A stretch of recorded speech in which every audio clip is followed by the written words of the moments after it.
नमस्कार.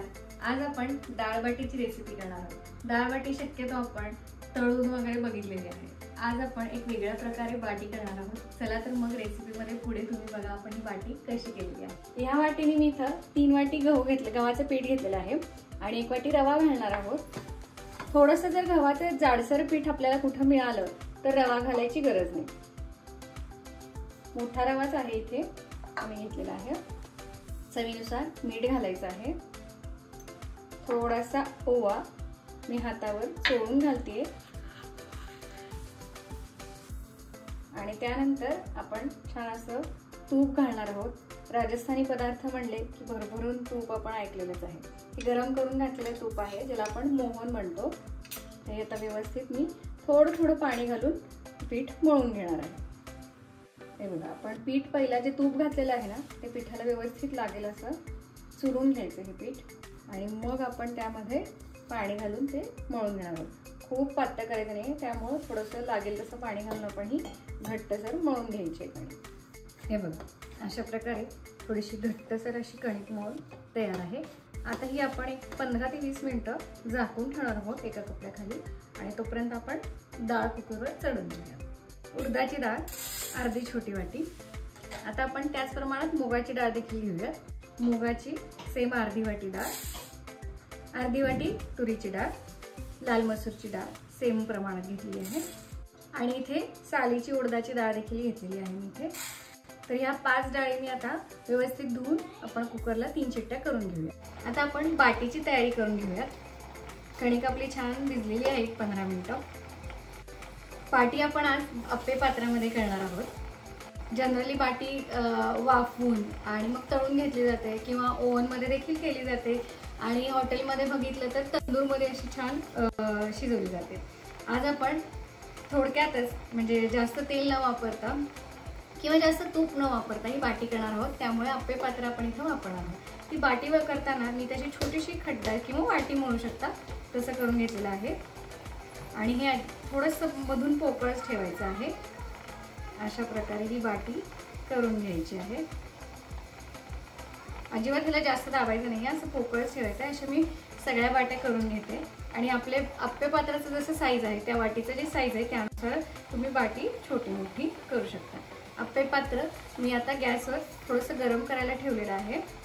साधारण थोडं गरम करूनच घ्यायचं 1-2 ते 3 मिनिटं आणि छान अशी वाटी करून घ्यायची आहे.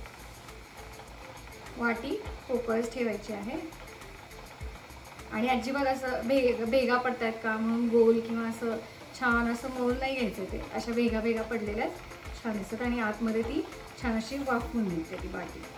आता आपण यामध्ये व्यवस्थित तूप घालणार आहोत. तेल वापरलं तरी चालतं. बाटीला मी इथे असा थोडासा कट देते, अगदी अलगद हाताने, कारण आपली बाटी ऑलरेडी पोकळ आहे. थोडासा कट देते. तेल जे आहे ते आपण ब्रशने फिरवलं तरी चालतं सगळ्या बाजूनी. आता हे आपण बाटी व्यवस्थित ठेवून घेऊयात सगळ्या अप्पे पात्रामध्ये. आता ही बाटी आपण एका बाजूनी झाली आहे का ते बघूयात. छान अशी लालसर झालेली आहे. अशी आपण बाटी आता पलटून घेऊयात. दुसऱ्या बाजूने देखील व्यवस्थित अशी शिजवून घेऊयात.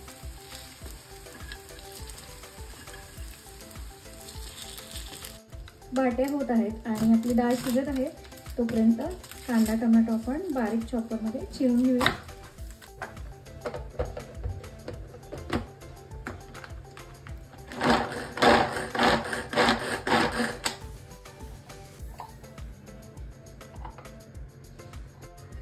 डाळ छान शिजलेली आहे.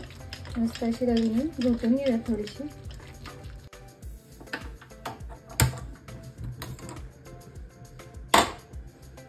कढई गरम झाल्यावर 1-2 चमचे तेल घालायचं आहे. आता आपण यामध्ये थोडंसं लसूण घालूया तेल गरम झाल्यावर आणि लगेचच बारीक आपण जो चॉप केलेला कांदा आहे तो घालणार आहोत. कांदा थोडासा लालसर झाला आणि त्याचा कच्चेपणा गेला की आपण यामध्ये टोमॅटो घालूया. टोमॅटो पण आपण चॉपरमध्ये बारीक करून घेतलेला आहे.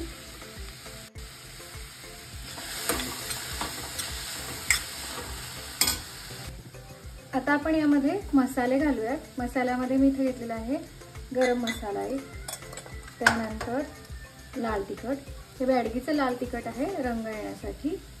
थोडीशी हळद घालायची आहे. आता आपण यामध्ये जी आपली डाळ शिजली आहे ती घालूया. अगदी थोडंच पाणी मी इथं घातलेलं आहे. आपण जसं आमटीला जास्त पाणी वापरतो तसं वापरायचं नाहीये. चवीनुसार मीठ घालून याला एक छान उकळी आणूयात. छान अशी उकळी आलेली आपल्या डाळीला. आता सगळ्यात शेवटी मस्त अशी कोथिंबीर मॅन्डेटरी ती टाकायची आणि आपली डाळ बाटी तयार आहे.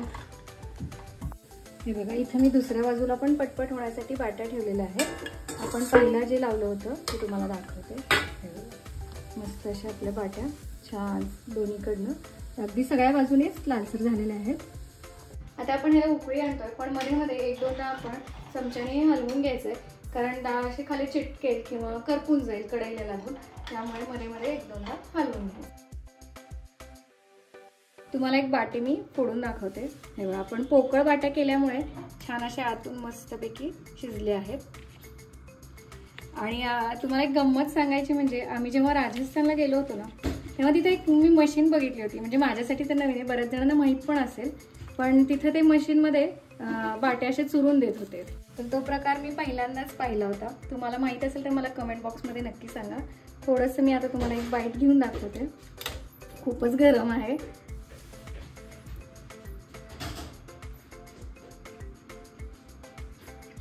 एकदम मस्त. तूप भरपूर घाला आणि अशी डाळबाटी नक्की करून बघा. रेसिपी आवडली असेल तर लाईक, कमेंट, शेअर करायला विसरू नका. आणि अशाच वेगवेगळ्या आणि झटपट होणाऱ्या रेसिपींसाठी चॅनलला नक्की सबस्क्राईब करा. धन्यवाद.